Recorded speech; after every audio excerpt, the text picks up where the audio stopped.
Boa noite, pessoal. Vamos cantar.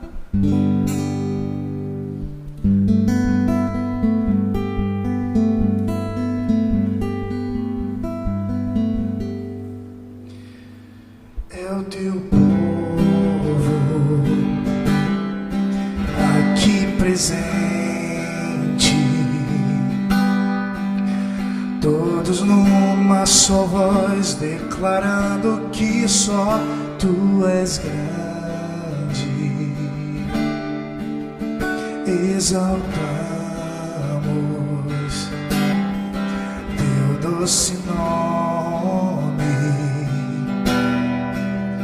pelo amor, pela cruz, por Teu Filho Jesus, pois és santo, sim, és digno de louvor e de ser adorado. És bondoso, Pai querido, dentre todas as coisas, Tu és verdadeiro Senhor. Vamos, vocês. É o Teu povo.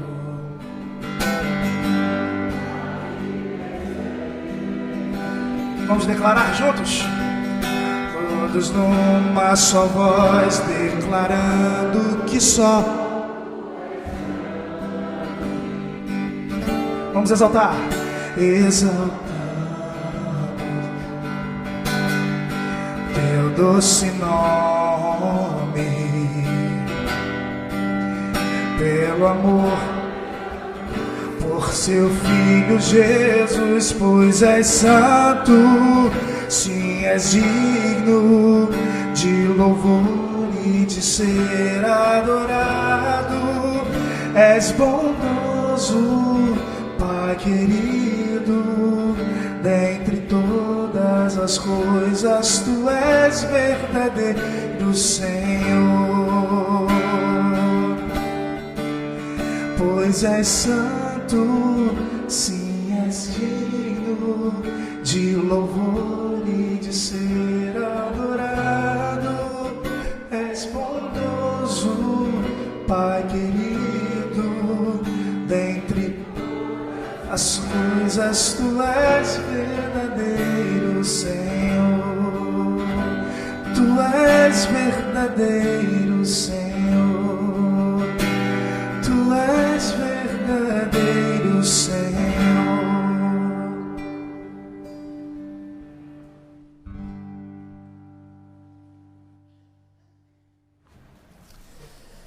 Bem-vindos todos a este culto de proclamação da palavra de Deus, de adoração ao Senhor.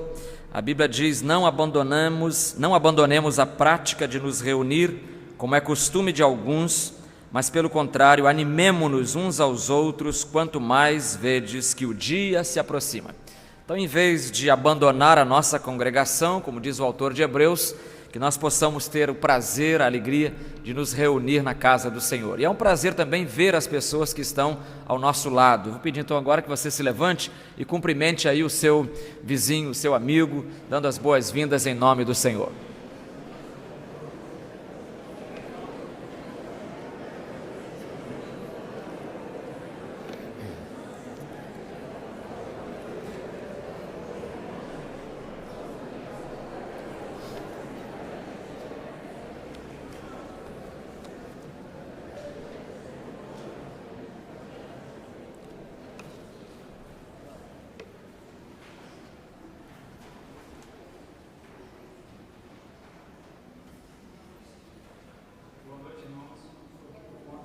Comissão de aniversário da igreja, queria fazer 3 anúncios rápidos. O nosso culto de quarta-feira, culto de oração aqui, quarta-feira aqui no santuário, e nós vamos ter como tema a música, então vai ter uma mensagem sobre a música, sobre o som. Então os irmãos estão convidados, assim como os internautas e radio-ouvintes também, quem puder estar no tempo, como sempre são convidados, também para o nosso aniversário. O outro informe que eu gostaria de fazer é sobre o dia de oração, que vai ser no sábado, dia 23, na véspera do nosso aniversário, do aniversário da igreja, 23, de 6 da manhã às 18 horas. Já tem toda a programação com as irmãs, já estão sendo contactadas as pessoas que serão responsáveis pelo evento, por todo o dia, né? Então, isso também é uma outra coisa. E a outra coisa, nós temos algumas lembranças aqui fora na mesa, que se alguém quiser, tem vários brindes e pequenas coisas que são oferecidos, não, mas são vendidos por preço de custo aqui na saída. Mas então é isso. Eu gostaria de convidar o diácono Lincoln Oliveira, que vai fazer uma fala sobre a ação social da igreja.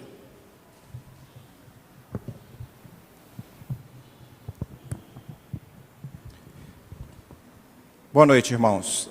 O IVT, Instituto Vitória de Ensino e Assistência Social, é uma organização criada pela nossa igreja com o objetivo de desenvolver toda a atividade de ensino secular e de ação social. O Instituto Vitória talvez seja a organização mais nova criada pela igreja. Nesse momento de celebração dos 130 anos da igreja, é importante não só olharmos para trás e observarmos os feitos e as realizações da igreja, mas nós também olharmos para frente, para o futuro. E o Instituto Vitória, como uma das organizações mais recentes da igreja, é também uma das organizações que tem crescido mais, tem aberto mais as suas fronteiras, tem ampliado mais as suas fronteiras, e nesse momento, ou nesse mês de comemoração do aniversário de 130 anos da igreja, é um motivo de grande satisfação nós termos indicações, nós termos uma organização, pelo menos, além das outras que também estão crescendo, mas nós termos essa organização crescendo e olhando para frente e trazendo novas oportunidades para a igreja.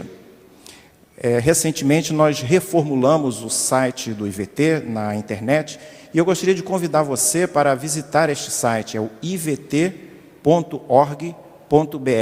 E ali você poderá encontrar várias informações sobre os múltiplos projetos que o IVT está desenvolvendo e pretende começar a desenvolver. Só neste mês de agosto, nós vamos começar 2 projetos novos de interesse da comunidade que estamos a cada dia procurando alcançar.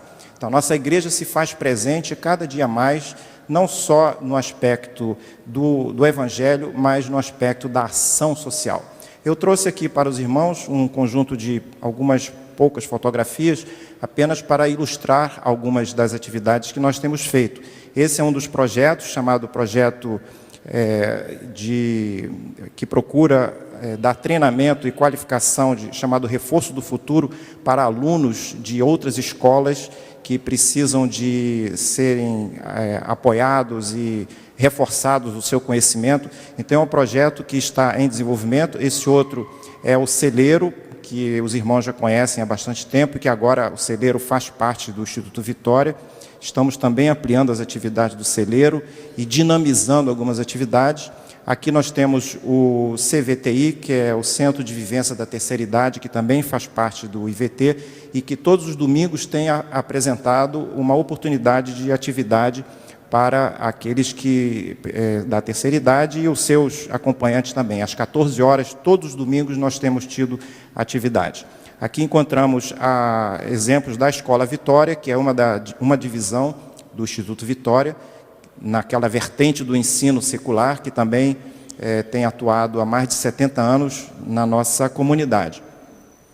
E aqui, outro projeto que nós temos é um projeto de educação física. Esse é o grupo que participou de uma maratona realizada em nossa cidade. Então, também estão abertas as oportunidades. No nosso mural aqui, nós temos informações sobre este projeto, se você quiser participar também durante a semana. E esta é uma ilustração do Dia de Ação Social que nós fizemos em 2013, aqui na nossa igreja. Este ano, o mês de ação social será em novembro, e desta feita será feito lá em cima, na comunidade do São Carlos, que agora estamos chamando de campus avançado do IVT, na congregação do São Carlos. E nós, então, finalizamos convidando você, novamente, para conhecer o site do IVT e também considerar a possibilidade de ser um voluntário das muitas atividades e projetos que nós estamos fazendo. Que tal uma forma boa de comemorar o aniversário da sua igreja de 130 anos é você se engajar como voluntário no Instituto Vitória e fazer com que a igreja cada vez mais realize a ação social através do Instituto Vitória. O Instituto Vitória é a igreja em ação nas áreas de ensino e assistência social. Contamos com você.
Vamos continuar louvando? Convido você a ficar de pé.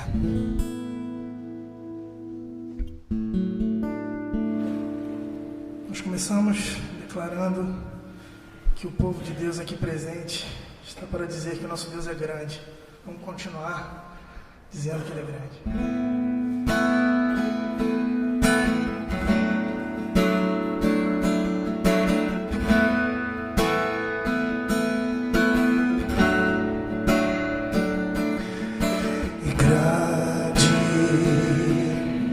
É o Senhor e muito digno de louvor na cidade do nosso Deus, seu santo monte. A alegria de toda a terra.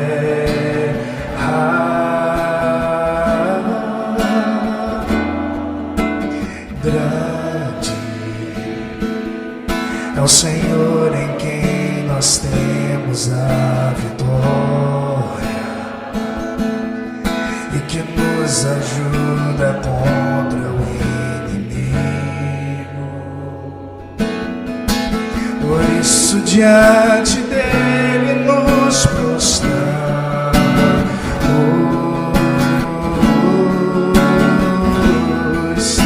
Queremos o teu nome engrandecer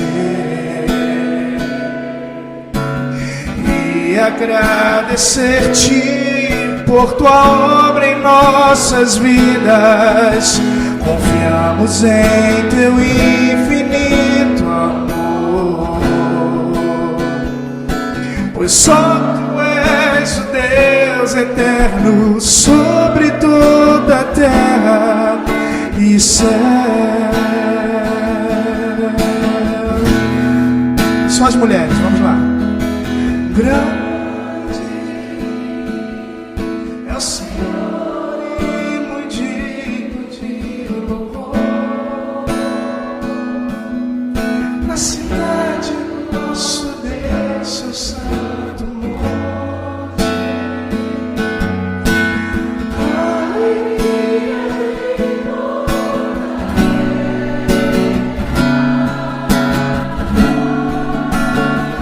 Os homens.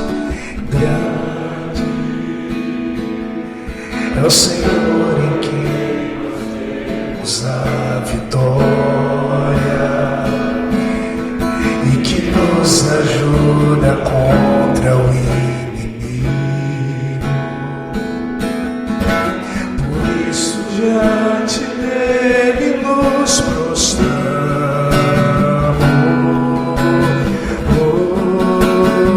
Todos juntos. Queremos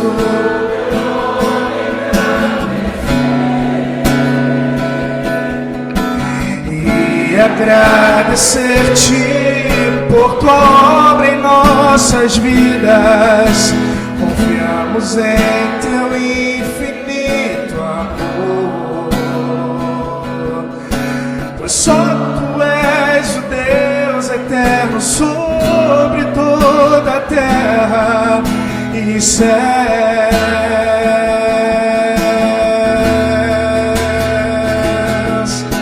Queremos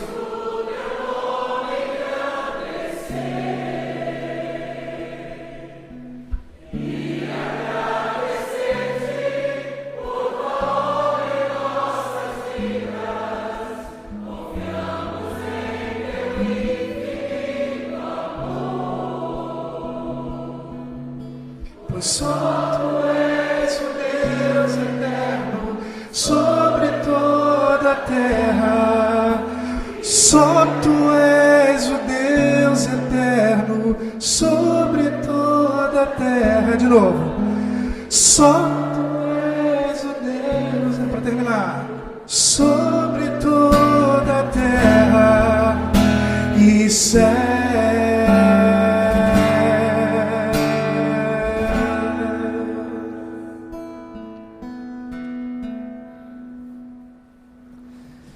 Grande, Senhor, é o teu nome sobre toda a terra, sobre todo o céu. E nós te bendizemos esse grande nome porque nos permites mais uma vez a oportunidade de estar na tua casa. Pedimos agora a tua graça sobre nós, que este culto possa agradar o teu coração. Remove de nós tudo aquilo que desvie, porventura, a nossa atenção da tua pessoa. Fala-nos, convence-nos, muda, transforma. É a nossa oração em nome do Senhor Jesus. Amém. Queira sentar-se, mas continuemos louvando a Deus com Cantai ao Senhor, um cântico novo. Cantai ao Senhor, um cântico novo. Cantai ao Senhor, todas as terras. Cantai, bendizei, proclamai a sua salvação, anunciai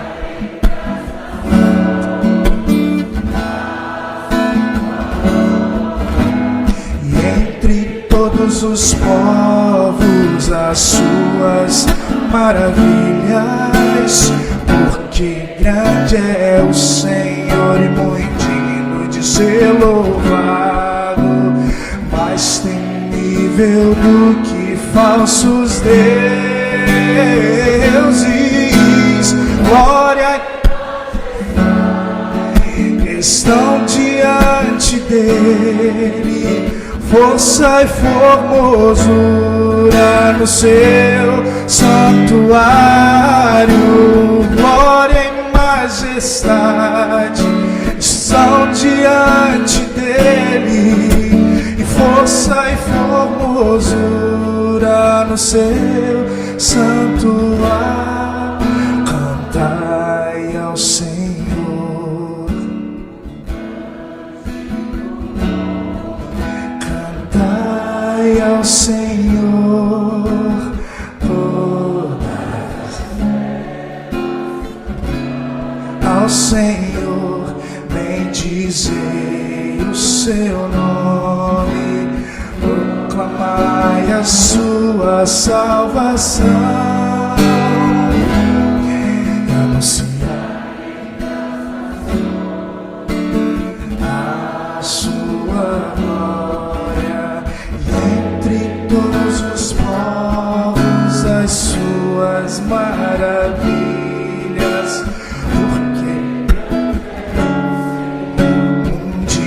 ser louvado, mais temível do que falsos deuses,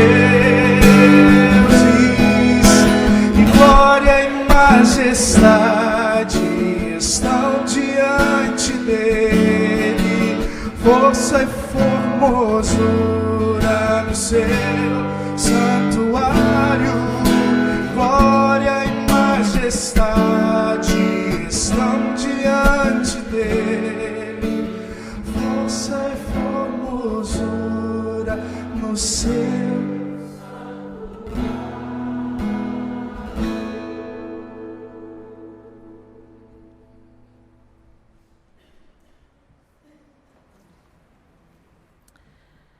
Nada façais por contenda ou por vanglória, mas com humildade cada um considere os outros superiores a si mesmo. Não olhe cada um somente para o que é seu, mas cada qual também para os outros. Tende em vós aquele sentimento que houve também em Cristo Jesus,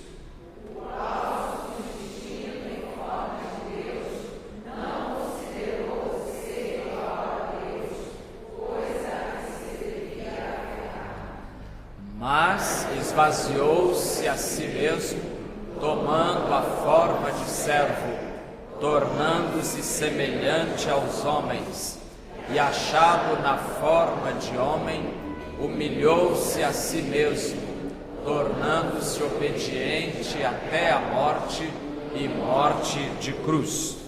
Meus irmãos, vejam quanto sacrifício Jesus fez e a quanta humilhação se submeteu por nos amar. E em troca, o que é que nós fazemos para demonstrar o nosso amor ao Senhor? Neste momento, uma das provas é justamente ajudar a expandir a obra do Senhor Jesus. E nós o faremos entregando nossos dízimos e ofertas, ao mesmo tempo cantando o hino Desejos Espirituais. É o hino 293 do cantor cristão. Em mim vem habitar, é uma oração, né? Ó, vem Jesus, em mim fazer brilhar a tua luz. Eis a minha ambição, ter e sentir, Senhor, mais gratidão e mais amor.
Pedro Paulo Paranhos Brandão para vir ao microfone.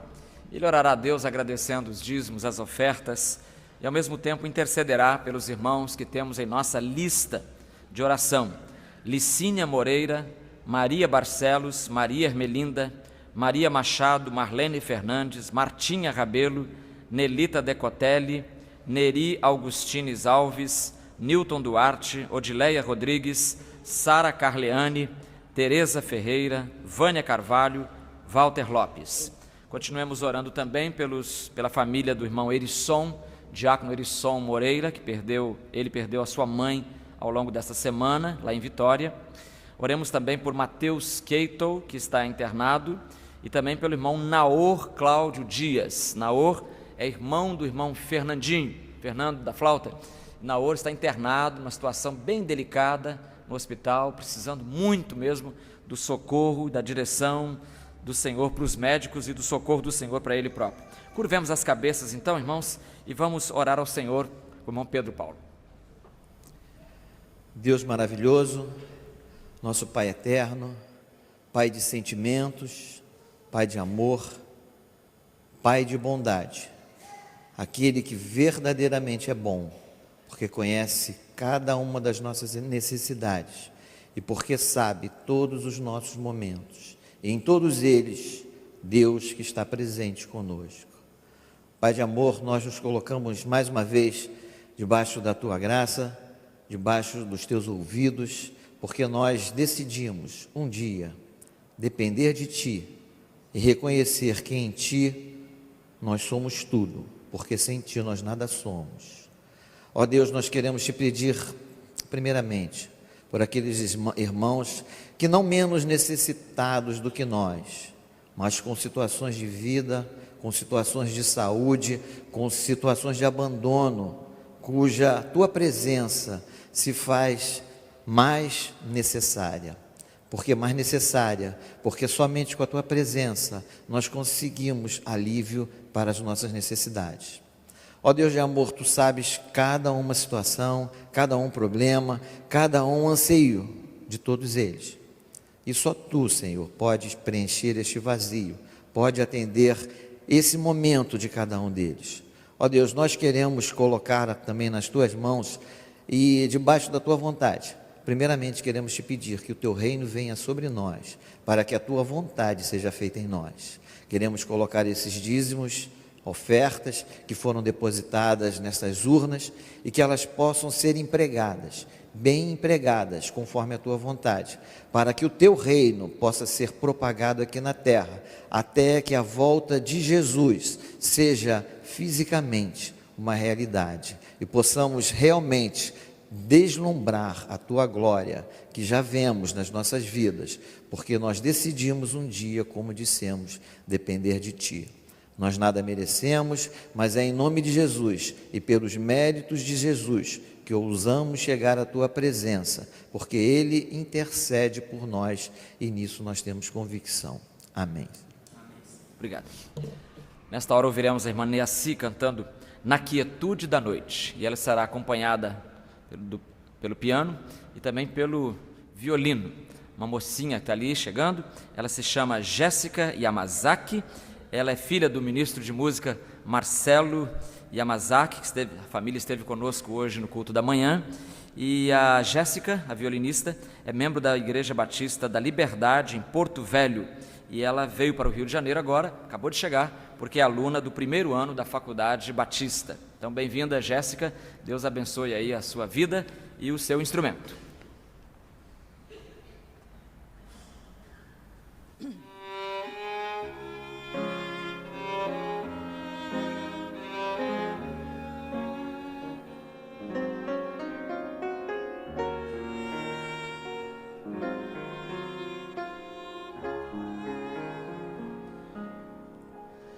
Na quietude da noite ele veio a mim e ouvi sua voz sussurrar-me assim: não lamentes teu viver,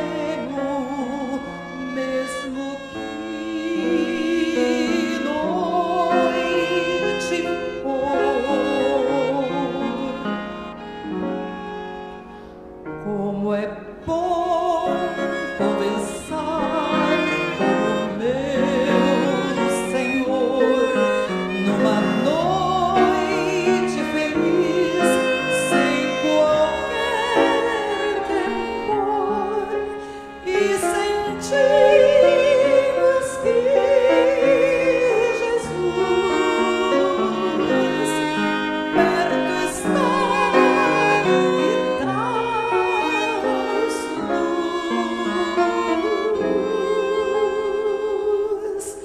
Sou feliz que Cristo veio cuidar de mim. Em minha alma encontrou o descanso enfim. Se perto Cristo está, não temo, mesmo que noite for.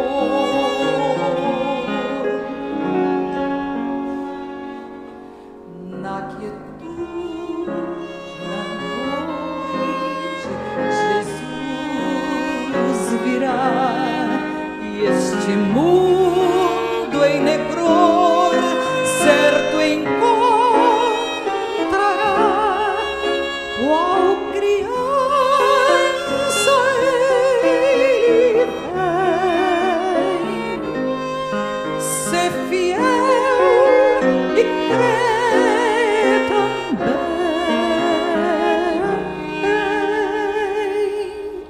Se deixar Jesus do teu ser cuidar, a tua alma ao descanso há de encontrar. Se perto Cristo está, não temo, mesmo que noite for.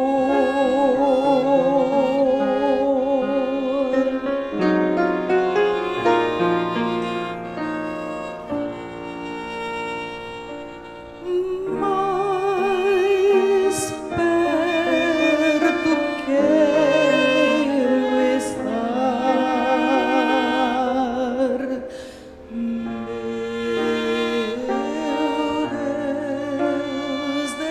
Deus,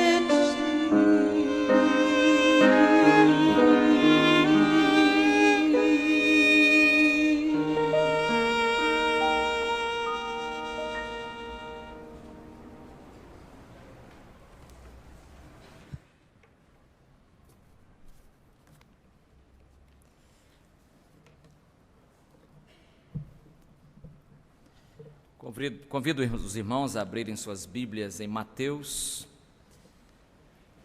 capítulo 6.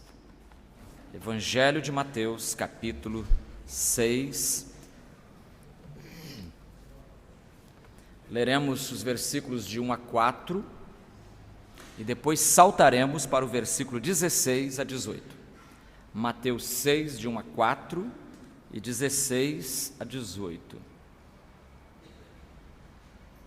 Convido a congregação a se levantar. Disse Jesus: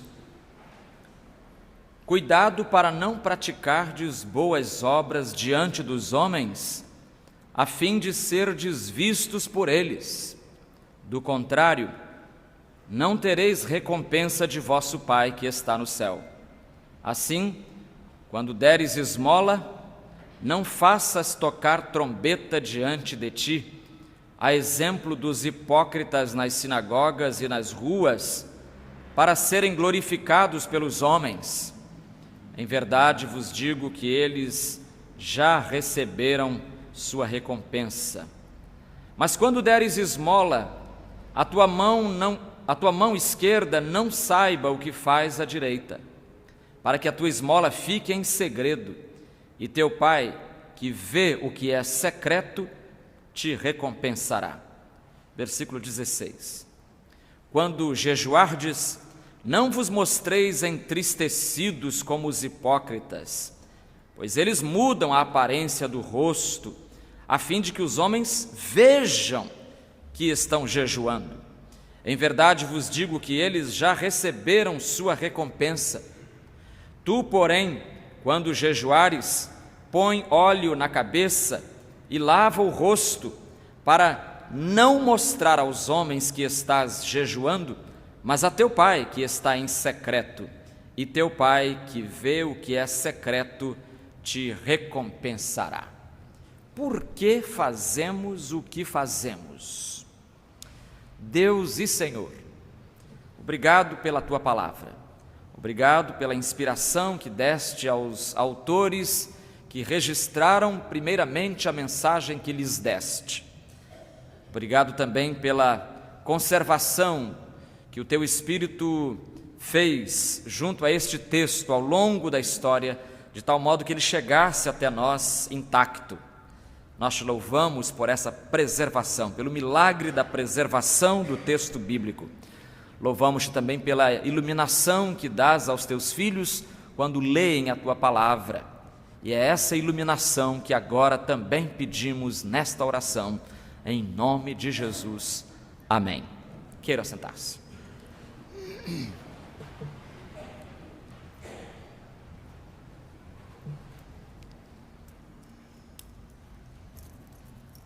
Por que fazemos o que fazemos?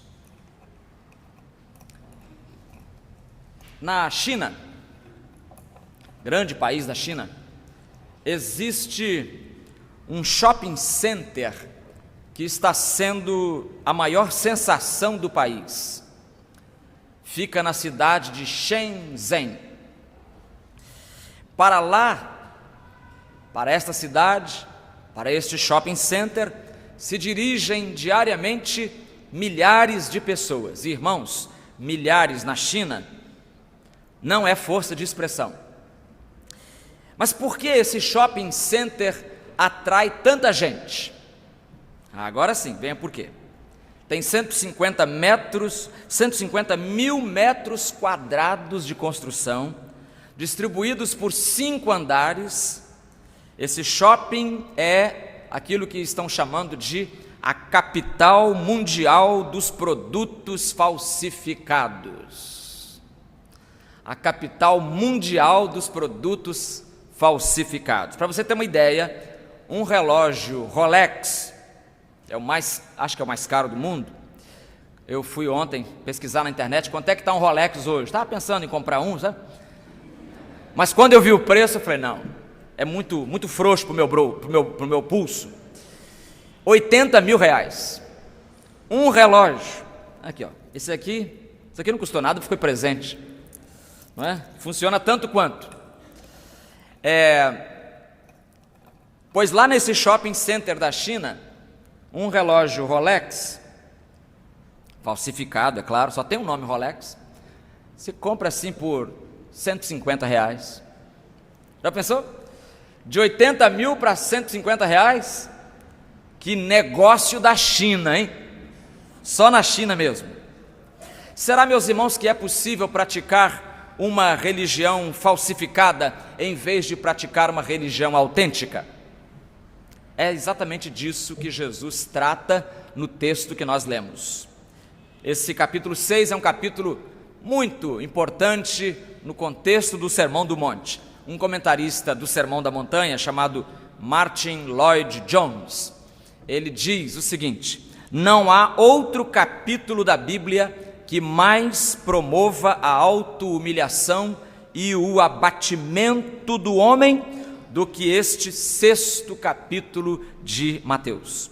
Não há outro capítulo que mais promova a auto-humilhação do ser humano. Você lê esse capítulo 6 de Mateus e você se sente humilhado. Vejamos por quê. Em primeiro lugar, nós temos aqui um princípio geral. O princípio geral falando da verdadeira motivação para fazermos as coisas que nós fazemos. O versículo 1 diz assim: cuidado para não praticardes boas obras diante dos homens, a fim de serdes vistos, por eles.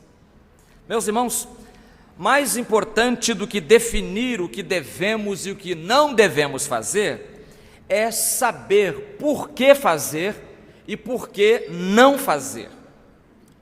Luiz Felipe Scolari sempre diz: quem não sabe por que perde, também não sabe por que ganha. Acho que até hoje ele está procurando explicações por que 7-1, né? Por quê? Quem não sabe por que perde, também não sabe por que ganha. Apliquemos isso aos fariseus. Os fariseus eram a nata religiosa dos dias de Jesus. Eles se achavam a nata. E então perguntemos, por que eles lavavam as mãos, faziam uma guerra para lavar as mãos antes de comer, por exemplo? Por que será que eles usavam tiras de couro com versículos do Antigo Testamento pendurados no corpo todo? Por que será que eles faziam, de acordo com Mateus 23,14, longas orações? Por que será que eles eram rigorosos na entrega do dízimo? Mateus 23 diz que eles davam dízimo até da pimenta, da erva, da coisinha menor da cozinha deles. Davam dízimo de tudo, faziam questão. Enfim, por que aparentemente levavam sua religião tão a sério? A resposta óbvia seria o seguinte: os fariseus fazem isto para agradar a Deus. Seria uma resposta bonita, uma resposta coerente com o sentimento religioso do ser humano. Eles faziam tudo isso, eles cumpriam todo esse ritual, ou esses rituais, no plural, porque eram vários, para agradar a Deus. Mas aí é que está o problema. Essa não é a resposta, porque toda a religiosidade deles, queridos irmãos, não era para agradar a Deus, e sim, Mateus 6,1, para serem vistos pelos homens. Praticavam toda a religião para serem vistos, para que as pessoas tirassem uma fotografia deles. Olha ali, ó, veja aquele fariseu dando uma esmola, olha que coisa linda.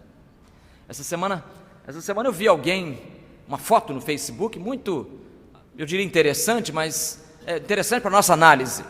Alguém orando, e assim, ajoelhado assim, na cama, né, com as mãos abertas para cima da cama assim, e orando, e pediu alguém para tirar essa foto e pôs no Facebook, que é para que todo mundo veja e admire a sua profundidade espiritual, para serem vistos pelos homens. Era como se os fariseus estivessem, irmãos, encenando uma peça religiosa, seguindo um roteiro previamente preparado e usando para isso a maquiagem própria dos atores religiosos. O que acontece com os atores?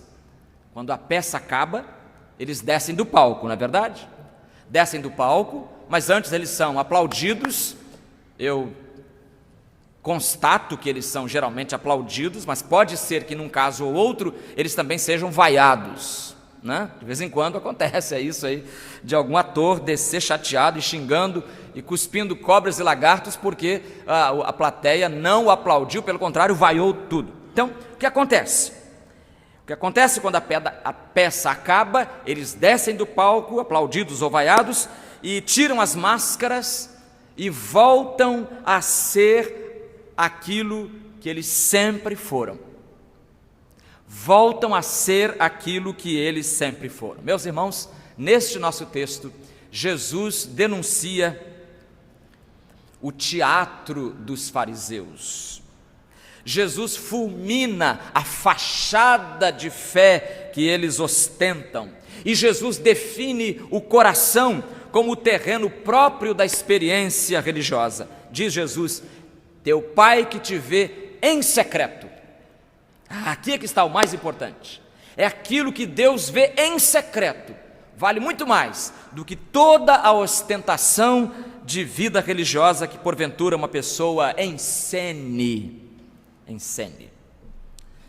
Se o coração estiver vazio de Deus, então o que se tem não é religião, mas sim um lastimável faz de conta, um exibicionismo digno de pena. Era para a gente olhar aquela fotografia do rapaz orando ali, publicando essa foto para todo mundo ver, era para todo mundo olhar aquilo. Os bons crentes vão olhar e vão dizer assim: pobre rapaz, não era para fazer isso, não é para ficar exibindo a sua fé, para mostrar que ele é mais piedoso do que os seus outros irmãos. Um filósofo francês chamado Jean Baudrillard, ele diz que a nossa é a época da sociedade do espetáculo. A nossa sociedade é a sociedade do espetáculo.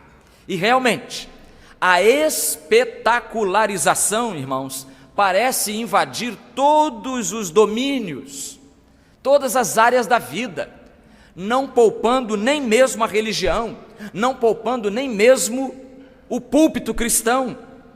Modernamente, você sabe, pregador não é ouvido se ele só falar. Ele precisa fazer mais do que isso. Em alguns casos, precisará até virar cambalhota no púlpito para que chame a atenção do povo. É o espetáculo. Cantar, como o irmão Dilon fez aqui, para muita gente cantar só isso não é suficiente. Por que ele não virou cambalhota? Por que ele não deu pernada no instrumento? Por que ele não jogou o instrumento para lá e para cá? Tem que promover o espetáculo, tem que fazer espetáculo, tem que produzir espetáculo, porque se o culto não for espetacular, os espectadores vão mudar de canal. Olha que ponto chegamos, os espectadores vão mudar de canal. A igreja que está bombando hoje, você sabe, é a igreja que está divertindo mais. Se você divertir pouco, terá pouca frequência. Em outras palavras, é isso que Jesus está tratando aqui. Resumindo, é disso que Jesus trata em Mateus capítulo 6. Vários comentaristas do Sermão do Monte contrastam este nosso texto com outro texto logo no início do Sermão do Monte, que é Mateus 5, versículo 16, onde Jesus diz: assim resplandeça a vossa luz diante dos homens, para que vejam as vossas boas obras e glorifiquem a vosso Pai que está nos céus. Esse é um texto de suma importância, né? Um texto bem conhecido do Sermão do Monte. Então algumas pessoas acham que esse texto, assim brilha a vossa luz diante dos homens, que ele bate de frente com esse texto: cuidado para não praticardes boas obras diante dos homens. Porque parece que há uma contradição aqui, parece que lá atrás Jesus está mandando a gente brilhar perante os homens, e agora Jesus está dizendo para a gente não fazer nada diante dos homens. E agora? Como conciliar isso? John Stott, pregador inglês, deu a explicação. Ele diz o seguinte: olha, são diferentes textos porque são diferentes pecados. Foi a nossa covardia que levou Jesus a dizer: assim resplandeça a vossa luz diante dos homens. E foi a nossa vaidade que fez Jesus dizer que tomássemos cuidado para não praticar a nossa piedade diante dos homens. Então a diferença é entre testemunhar, assim brilha a vossa luz, falando de testemunho, e ostentar, dar esmolas, fazer orações e tal, jejuns, para que o povo veja. Então a diferença é essa, é a diferença entre testemunhar e ostentar. Mas agora vejamos em segundo lugar este princípio geral, a motivação verdadeira, aplicado à beneficência. Aplicado à beneficência. No versículos 2 a 4, Jesus diz: assim, quando deres esmola, não faças tocar trombeta diante de ti, a exemplo dos hipócritas nas sinagogas, palavra nova para a gente aqui, hipócritas nas sinagogas e nas ruas. Eles fazem isso para quê? Para serem glorificados pelos homens. Mesmo princípio. Eles davam esmolas, faziam doações e jejuavam e oravam.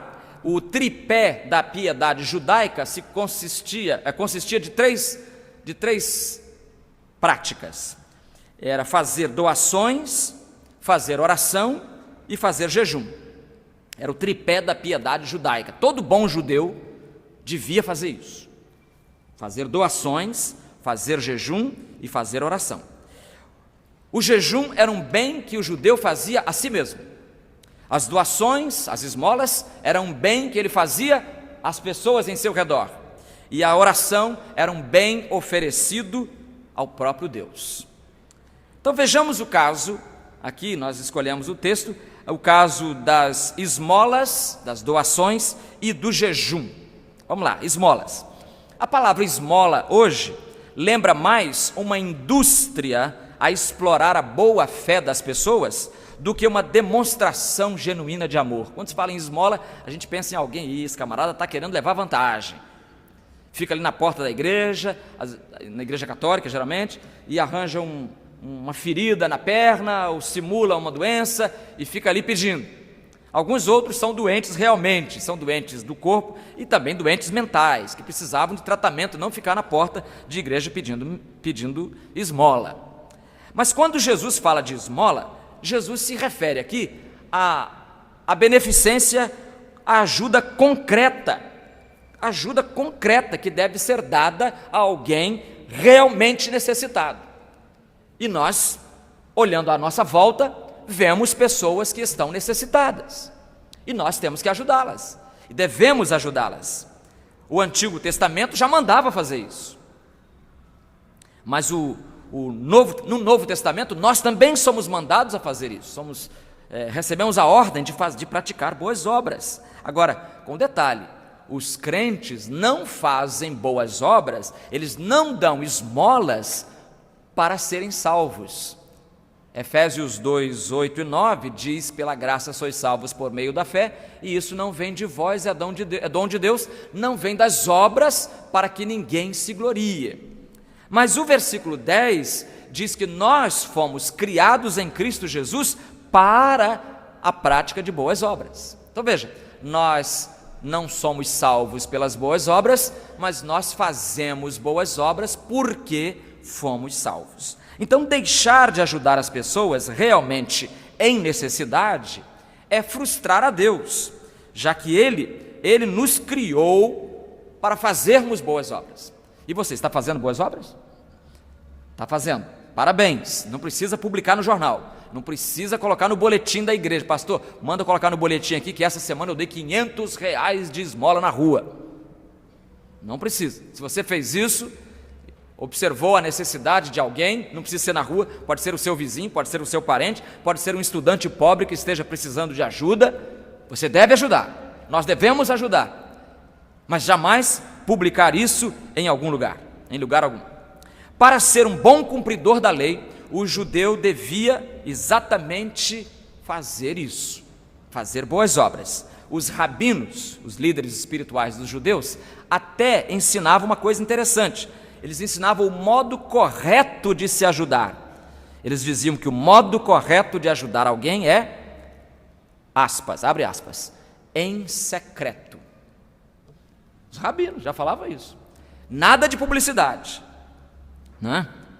Porque, diziam eles, quem dá esmolas em secreto é maior do que Moisés. Olha só. Então o camarada dava esmola em secreto para poder ficar maior do que Moisés. Olha só, uma motivação sempre errada. Para eles, não era por amor, para os fariseus, não era por amor que eles davam esmolas. Não era por amor. Não é porque eles se condoeram da necessidade de alguém. Eles davam esmolas, diz o texto de Jesus, para serem vistos e para serem admirados pelas pessoas. Veja esse fariseu, como ele é bom, né? Como ele é bom, olha só o tanto de ajuda que ele dá. E ainda com um agravante, versículo 2. Versículo 2, Jesus diz assim, quando deres esmola, não faças tocar trombeta diante de ti. Já viu alguém tocando trombeta? Na verdade, irmãos, isso não acontecia literalmente. Os historiadores nos ajudam a entender, dizendo que isso não acontecia literalmente, ninguém dava esmola e alguém tocava para ele. Não, aqui é uma linguagem figurada para mostrar que algumas pessoas davam esmolas, mas fazendo depois a maior publicidade possível. com o propósito, sabe qual o propósito? Arrancar aplausos e admiração. Jesus lembra 3 vezes aos discípulos que eles devem evitar o comportamento dos fariseus. Eles não devem fazer, diz ele aqui, como fazem os hipócritas. Como fazem os hipócritas. Os hipócritas fazem assim.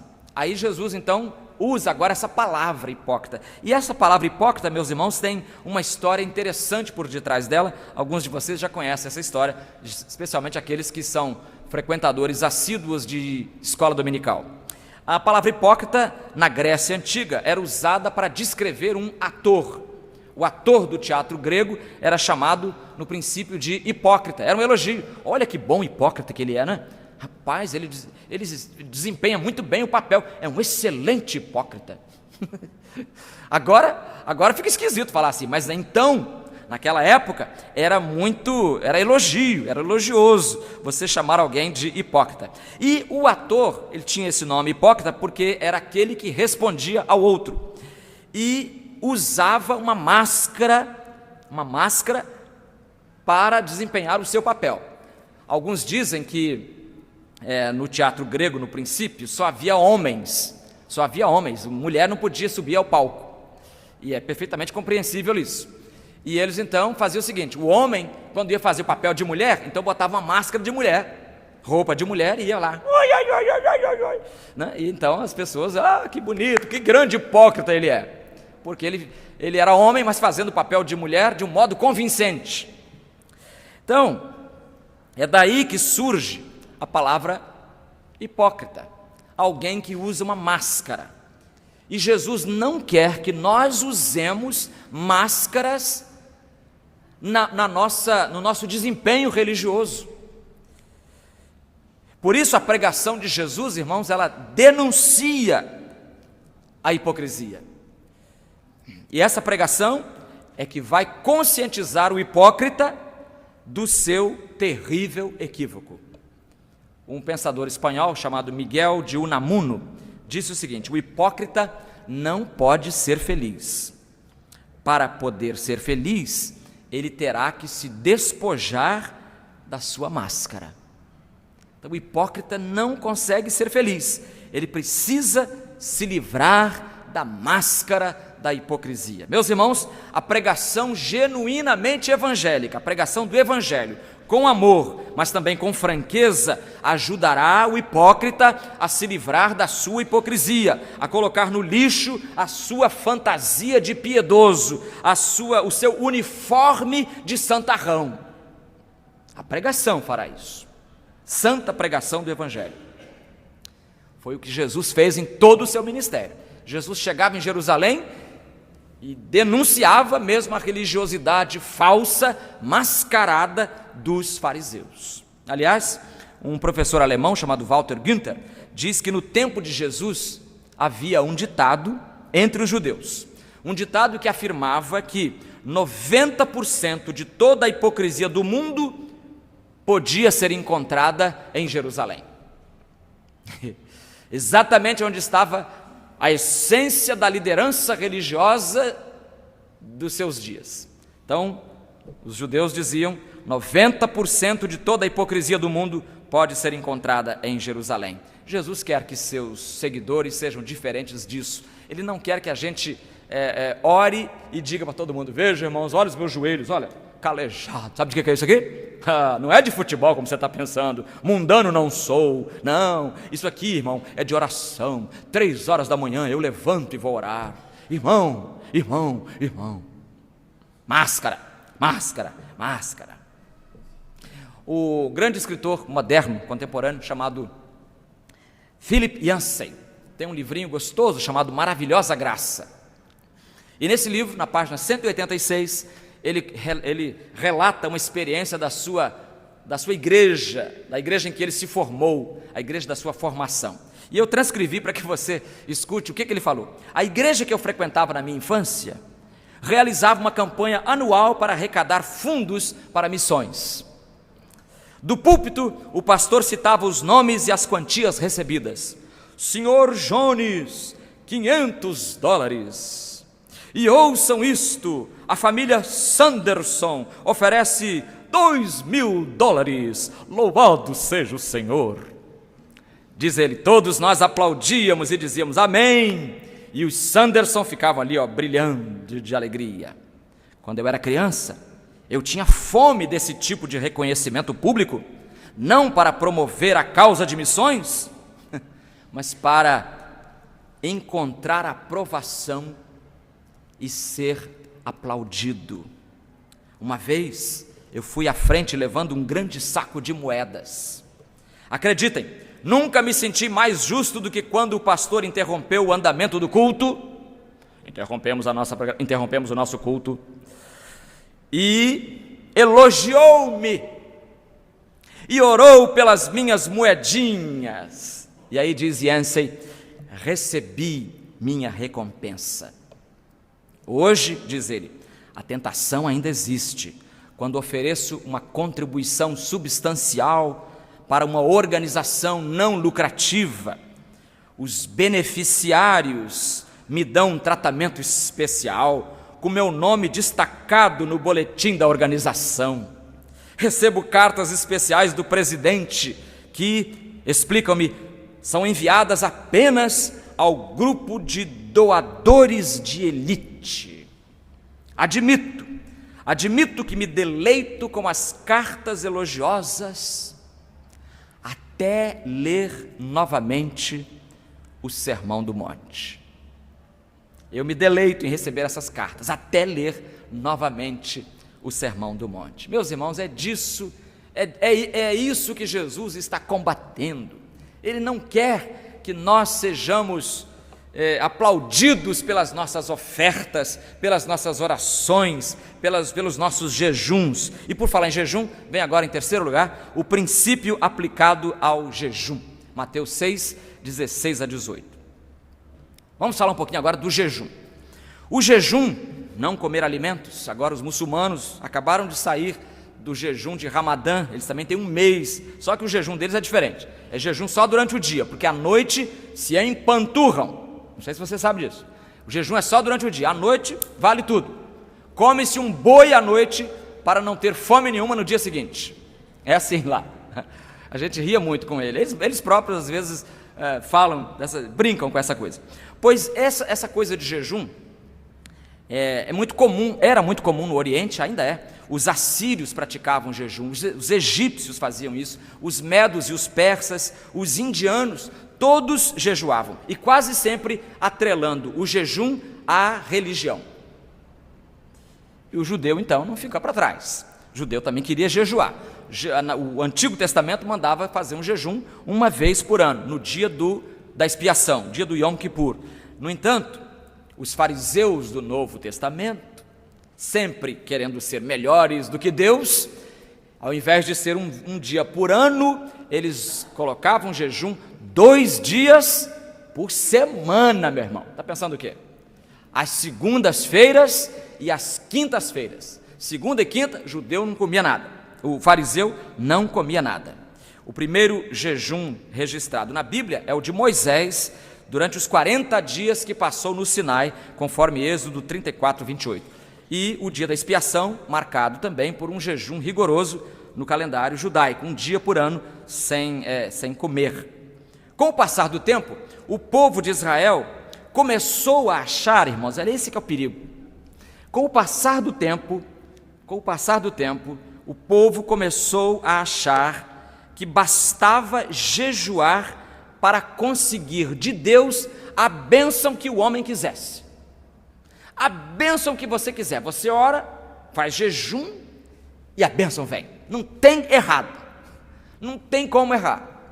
Veja como é que as coisas acabam indo para um caminho totalmente diferente do inicial, do planejado por Deus. E aí, os profetas Jeremias 14, Zacarias, capítulo 7, Isaías 58, esses profetas começam a denunciar o povo, denunciar a tentativa de manipulação de Deus através do jejum, essa tentativa de chantagem espiritual. Embora Jesus mesmo tenha praticado o jejum, irmãos, não há no Novo Testamento nenhuma ordem expressa que determine a sua observância por parte dos crentes. Nós sabemos isso por causa da pergunta dos discípulos de João: os teus discípulos não jejuam, não é? E Jesus então, Mateus 9,15, respondeu: podem porventura ficar tristes os convidados às núpcias, enquanto o noivo está com eles? Presta atenção nessa pergunta aqui. Podem porventura ficar tristes os convidados às núpcias, e jejum é ficar triste, enquanto o noivo está com eles? Dias virão, porém, em que lhes será tirado o noivo, e então hão de jejuar. Então Jesus não manda jejuar, e ele mesmo parece que não jejuava muito. Pelo contrário, ele foi confundido, ele era taxado de comilão, porque João Batista não comia nada. Jesus então era visto pelos inimigos como comilão e beberrão, então ele comia. Claro, foi para o deserto, ficou 40 dias, Mateus 4, Lucas 4, ficou 40 dias sem comer e sem beber. Mas hoje o noivo está conosco. Jesus, o noivo, está conosco e estará conosco todos os dias até a consumação dos séculos. Espiritualmente, portanto, não temos necessidade de jejuar. Não temos necessidade, mas isso também não quer dizer que está proibido jejuar. Por favor, não me entendam erradamente. E alguns comentaristas da Bíblia entendem que a resposta que Jesus deu em seguida, falando de remendo novo em vestido velho e vinho novo em odres velhos, limitaria a prática do jejum ao Antigo Testamento, ou seja, ao judaísmo. Por outro lado, é muito importante que a gente lembre que o Senhor Jesus não proibiu expressamente o jejum, mas ele disse, Mateus 6,16, quando jejuardes, pontinho, né? Quando jejuar, então supondo que as pessoas vão jejuar, mas ele diz, olha, quando jejuardes, não vos mostreis entristecidos como os hipócritas. De novo a palavra aqui.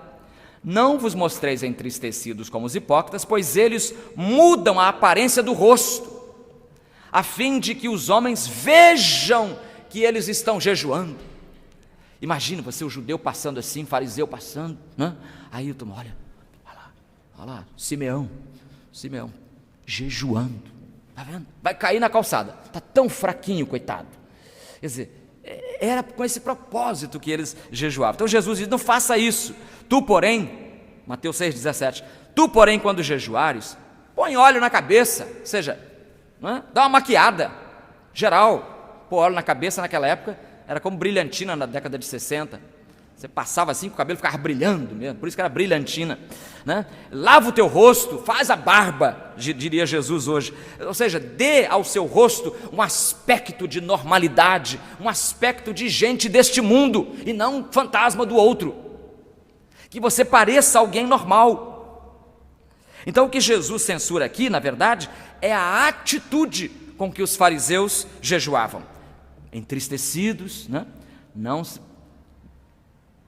sejais como os hipócritas, pois eles mudam a aparência do rosto, a fim de que os homens, não vos mostreis entristecidos como os hipócritas, ficam tristes, abatidos, irmão, ore por mim, estou jejuando, quase morrendo, tanta fome, eu vou morrer, se Deus não me cuidar de mim eu vou morrer. Quer dizer, é isso que Jesus quer? Claro que não. Então, se alguém jejuar, ensina o mestre, lave o rosto, tome um banho, passe o perfume, fica bonito, e saia por aí mostrando que a vida continua, e só Deus deve saber que você está jejuando. Irmãos, não há no Novo Testamento nenhuma convocação para um dia nacional de jejum. Por quê? Porque para Jesus, o jejum é uma experiência privada e não pública. Já que é muita gente fazendo hoje o contraste entre público e privado, está aqui um tema para nós. O jejum não é uma experiência para o público. Irmãos, olha, sexta-feira, hein? Ninguém comendo nada, hein? O pastor decretou, todo mundo passa fome na sexta-feira. Não tem isso no Novo Testamento. Não tem isso.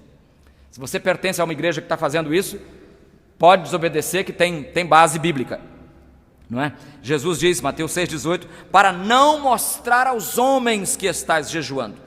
Jejum, se for o caso, é segredo entre o coração do homem e o Espírito de Deus. Os dois se entendem. O coração do homem e o Espírito de Deus. É nesse espaço de relações íntimas que se dá o jejum, a esmola e outras coisas, toda a prática religiosa dos judeus e também aproveitada pelos cristãos. Então, irmãos, não se trata de aquisição de mérito na presença de Deus, como era de supor-se, mas é algo que fazemos para agradar a Deus. Se você quiser ficar 40 dias, 2 meses, 1 ano sem comida, se você conseguir, para agradar a Deus, ninguém tem nada com isso. Você não será excluído da igreja por causa disso. A igreja não vai visitar você para saber, irmão, o que está acontecendo. Não, é coisa sua com Deus. Agora, no momento em que você começar a dizer, irmãos, eu estou jejuando já tem 1 semana, vocês não, vocês estão aí comendo churrasco de todo tipo, não pode. Aí está errado. Aí a palavra precisa ir na defesa dos outros irmãos. Jesus fala aqui em 6 vezes, para terminar, ele fala em recompensa, né? E algumas pessoas acham estranho e criticam essa ideia, mas aqui a recompensa, né, que já receberam, no final do versículo 1, não tereis recompensa de vosso Pai que está nos céus. Depois lá, no final do versículo 2, em verdade vos digo que eles já receberam a sua recompensa. Final do versículo 4, e teu Pai que te vê em secreto te recompensa. Que recompensa? Jesus fala 6 vezes em recompensa aqui. Que recompensa é essa? Brevemente, 4 tipos de recompensa. Primeiro, a recompensa do cristão é espiritual. É uma recompensa espiritual. Por quê? Porque é algo entre o coração e Deus.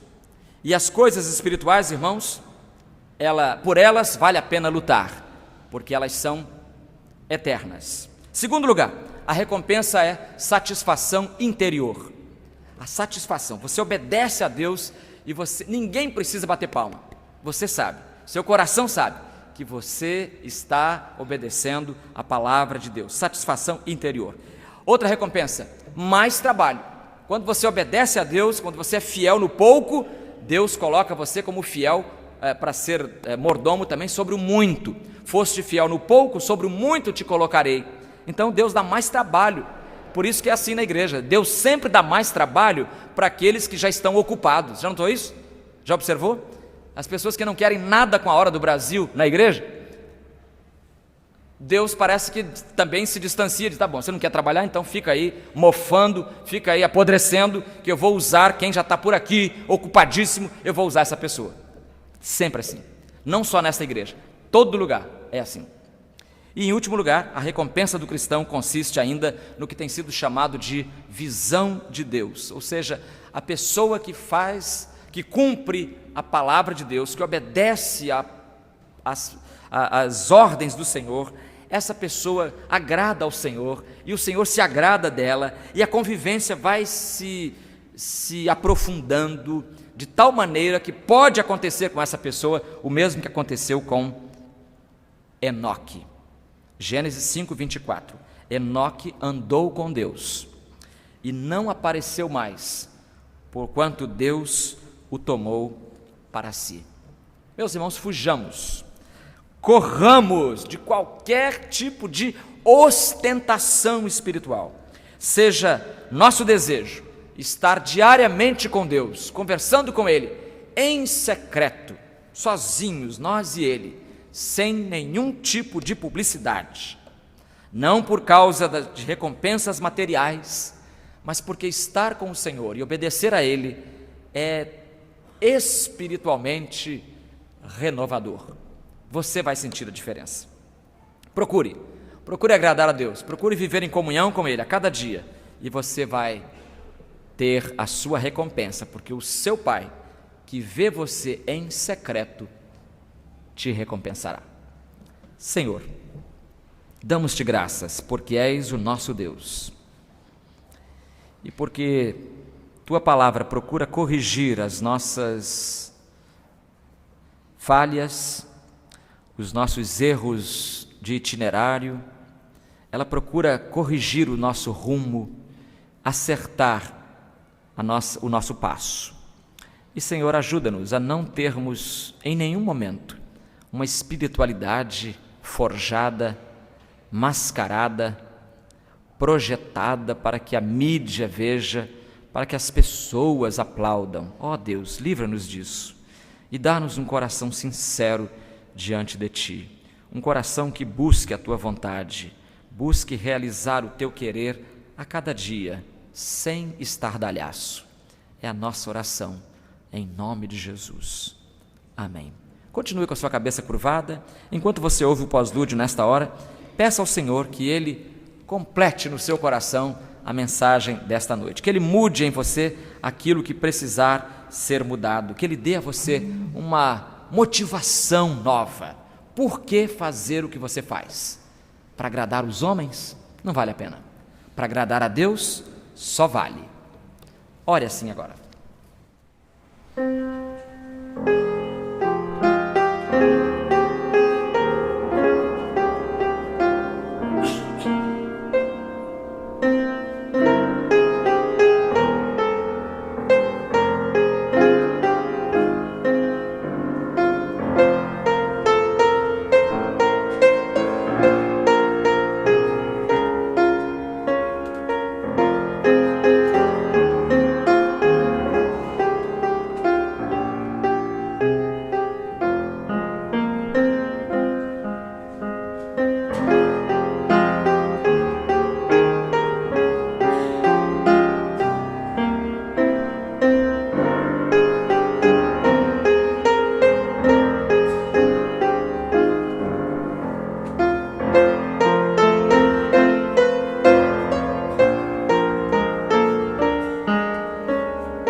Obrigado a você que está conosco nesta noite.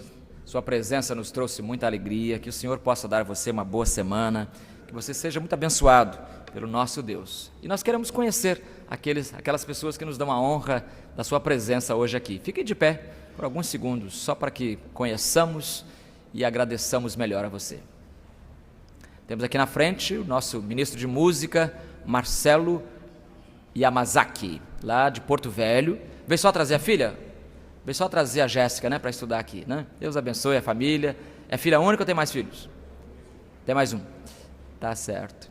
Obrigado também lá atrás, os irmãos, né, uma família ali, um casalzinho. Obrigado. Deus abençoe vocês também. É um prazer enorme tê-los conosco. Muito obrigado. Se você já foi cumprimentado, pode sentar-se. Irmãos, vamos encerrar nosso culto. Nós vamos ficar de pé, orando ao Senhor, agradecendo a Ele tudo que Ele nos deu. Obrigado aos internautas também pela presença, aí, pela participação, né, no culto desta noite. Que Deus possa abençoar cada um de vocês, dando uma semana cheia de testemunho, cheia de sucesso de todo tipo, principalmente sucessos espirituais. Quero convidar aqui então o nosso ministro de música, Marcelo Yamazaki. Ele virá aqui ao microfone e ele vai orar a Deus, pedindo que o Senhor nos leve na sua paz, nos abençoe. É um prazer tê-lo aqui, irmão. Deus abençoe. É muito bom. Vamos orar. Oremos. Senhor nosso Deus, queremos agradecer por tudo que tens feito em nossas vidas. Muito obrigado por mais essa oportunidade de estarmos juntos como igreja, para ouvir a Tua palavra, para louvar e adorar o Seu santo nome. Sê conosco durante toda essa semana, que abençoe aqueles que não puderam estar presentes, mas que estão acompanhando este culto, Senhor, e Te louvando. Assim nós oramos, com o perdão dos nossos pecados, e é em nome do seu Filho Jesus que oramos. Amém. Uma semana abençoada para você.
Música